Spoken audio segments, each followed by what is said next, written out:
The truth of God's word is truth, and yet the way in which you can share it can be done in a wide variety of ways. We've taken a modern style, but we have tried to embrace every page of the Bible and every topic that people are dealing with.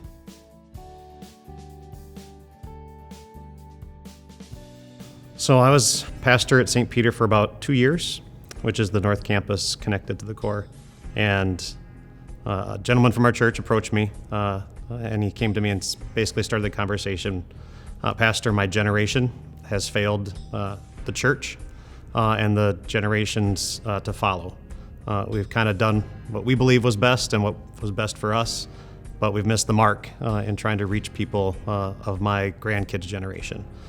So approached me and said, I'm willing to put resources behind starting a church that's main goal is to reach people that aren't being reached. The basic principles was non-traditional worship, very informal. It would not look like church.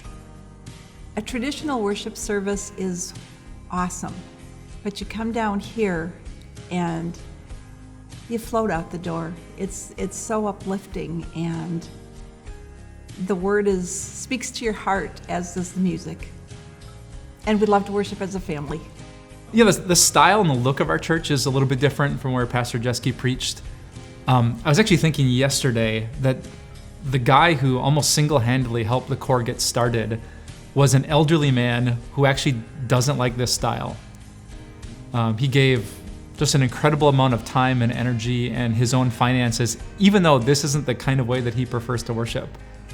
And the reason is because he actually loved people that much.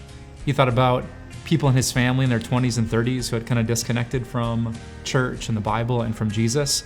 And it broke his heart so much, he wanted to start a church to try to reach people just like that. The people that do attend the core were perhaps a lot like I was. Everyone has taste in what they like and what they don't like. And I think for some,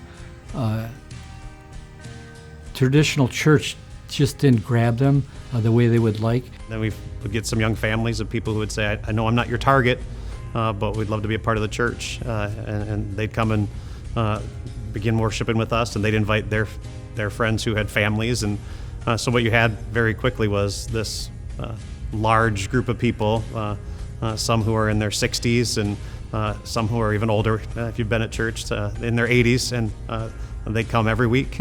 And then a whole lot of people in their 18 to 30s originally, but we found really quickly that this was about more than a target.